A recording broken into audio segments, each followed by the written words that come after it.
السلام علیکم ورحمۃ اللہ وبرکاتہ۔ میرے پیارے دوستوں، کیا حال ہے؟ امید کرتے ہیں آپ ٹھیک ٹھاک ہوں گے۔ میرے پیارے دوستوں، آج جو میں باطنیات کے لیے عمل اپلوڈ کر رہا ہوں، یہ بہت لوگوں کے زور پر اپلوڈ کر رہا ہوں، کیونکہ بہت سے لوگ ہمیں یہ کہتے ہیں کہ ہم جنات کے عمل میں یا حمزات کے عمل میں ناکام ہو چکے ہیں۔ تو ہماری سب سے بڑی وجہ یہ ہے کہ ہمارے اندر روحانی طاقت نہیں ہے۔ تو بہرحال میرے پیارے بھائی، میں ویڈیو تو اپلوڈ کر رہا ہوں، لیکن اس بات سے جو سچائی ہے اس سے بھی آپ کو آگاہ کرتا چلوں کہ میرے پیارے بھائی، حمزات کے عمل میں کامیاب ہونا ناکام ہونا، اس کے اندر روحانیت کا کوئی دخل نہیں ہے۔ آپ میں روحانی طاقت ہے تب بھی آپ حمزات کے عمل میں کامیاب ہو سکتے ہیں، آپ کے اندر روحانی طاقت نہیں ہے تب بھی آپ حمزات کے عمل میں کامیاب ہو سکتے ہیں۔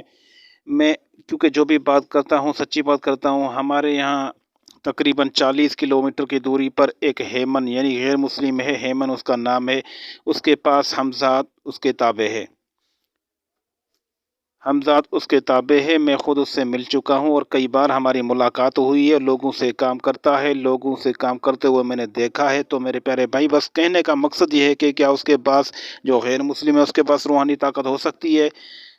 میں بہت سے ایسے غیر مسلم عامل جانتا ہوں جو شیاطین سے کام لے رہے ہیں، جنات ان کے تابع ہیں، شیاطین جنات ان کے کنٹرول میں ہیں، وہ کام ان سے لے رہے ہیں، اور بڑے بڑے لوگ ان کے در پہ میں نے دیکھے ہیں، بڑے بڑے لوگ، بڑا ہجوم ہوتا ہے ان پہ، بڑا ہجوم، بڑی رش ہوتی ہے۔ تو میرے پیارے بھائی، کیا ان کے پاس روحانی طاقت ہوتی ہے؟ جس کو کلمہ پڑھنا نہیں ہے، جس کے اندر ایمان کا ذرہ نہیں ہے، کیا اس کے پاس روحانی طاقت ہوتی ہے؟ اور اللہ کے بندے پیرے، سمجھو کہ روحانی طاقت کس کو کہتے ہیں؟ پہلے آپ یہ سمجھو، پھر اس طرح کے کمنٹس میں یا واٹس ایپ پر سوال کرو۔ بہرحال آپ کے اصرار پر میں ویڈیو تو اپلوڈ کر رہا ہوں۔ اب آپ کا نصیب ہے، کیونکہ ایک بندہ ہے سارا دن عیاشی کرتا ہے اور وہ کہتا ہے کہ میری بات نہیں آنکھ کھل جائے، تو ایسا ہو نہیں سکتا۔ ایک بندہ ہے چوری کرتا ہے، سارا دن چوری کرتا ہے، رات کو چوری کرتا ہے اور صبح مسئلے پہ آ جاتا ہے کہ یا اللہ میری بات نہیں آنکھ کھول دے، تو اس طرح نہیں ہوتا بھائی جان۔ یہ دنیاوی قانون نہیں ہے، یہ اللہ رب العزت کا قانون ہے، جو پوری دنیا کا بادشاہ ہے، یہ اس کا قانون ہے، اس کے قانون میں اندھیر نہیں چلتا۔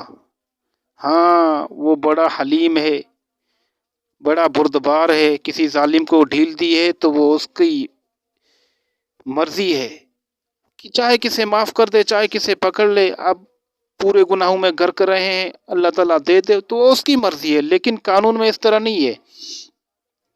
بہرحال اگر آپ جنات کے شوقین ہیں، حمزات کے شوقین ہیں، تو میرے پیارے بھائی، اس میں آپ کو ایک اچھے عامل یعنی ایک اچھے استاد کی ضرورت ہوتی ہے۔ دوسری جو ضرورت پڑتی ہے وہ آپ کے اندر ایک طاقت کی ضرورت پڑتی ہے، یعنی بردباری کی ضرورت پڑتی ہے، جسے آپ کنٹرول کر سکیں، جسے آپ دن گزار سکیں۔ اور اس میں روحانی طاقت کا تو کچھ انداز نہیں ہوتا۔ بہرحال میں عمل اپلوڈ کر لیتا ہوں۔ آپ روحانی طاقت کا کچھ اور کام ہے، روحانیت کا کچھ اور کام ہے۔ روحانیت وہ ہے جسے حمزات نہیں کر سکتا، جسے جنات نہیں کر سکتے۔ روحانیت سے ہم وہ کام لے سکتے ہیں اگر ہماری روحانیت اجاگر ہو جائے۔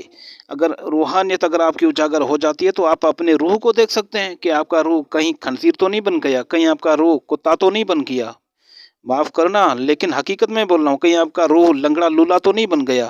آپ کا روح اگر طاقتور ہوگا تو لازمی آپ کو نماز میں مزہ آئے گا۔ اگر آپ کا روح طاقتور ہوگا تو لازمی آپ کو گناہوں سے بچنے کی قوت ہوگی۔ اگر آپ کا روح طاقتور ہوگا، تازہ ہوگا، تو لازمی آپ نیکی کی طرف بڑھیں گے۔ تو میرے پیارے بھائی، آپ روحانیت کو اجاگر کر کے اپنے روح کو خود ہی دیکھ لیں۔ میں غلط کوئی بات نہیں کر رہا، جو ہے وہی بتا رہا ہوں۔ بہرحال روحانیت سے تو اور کام لیے جاتے ہیں۔ کون سے کام لیے جاتے ہیں میرے پیارے بھائی؟ روحانیت سے آپ وہ کام لے سکتے ہیں، اگر کسی بندے سے آپ نے ہاتھ ملایا، آپ کو پتہ چل جائے گا کہ اس کے اندر جو خاصیتیں ہیں وہ انسانیت والی ہیں یا جانور والی ہیں۔ یہ جو حرکات کرتا ہے انسانوں والی کرتا ہے یا جانوروں والی کرتا ہے۔ بہرحال اور بھی کچھ آپ کو بہت زیادہ مل جائے گا، بہت زیادہ ملے گا۔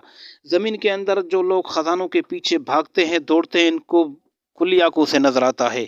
جن کی باطنی آنکھ کھلی ہوتی ہے ان کو کھلم کھلا نظر آتا ہے، لیکن یہ اتنی آسانی سے نہیں کھلتی۔ اس کے لیے آپ کو پہلے توبہ کرنی پڑے گی، گناہوں کو چھوڑنا پڑے گا، گناہوں کو چھوڑنے کی کوشش کرنی پڑے گی، پھر اللہ تعالیٰ سے دعا مانگنی پڑے گی، یا اللہ اپنے حبیب کے صدقے ہمارا جو اندر ہے وہ صاف کر دے، ہمارے روح کو طاقتور بنا دے، تاکہ ہمارے جسم سے جتنی بھی گناہوں کی گندگی ہے اس کو صاف کر دے۔ یا اللہ ہمارے روح کو، جب روح طاقت بڑھے گا تو میرے پیارے بھائی، پھر زمین اور آسمان سے کنیکٹ روح کا ہی ہوتا ہے۔ جب انسان مرتا ہے تو یہ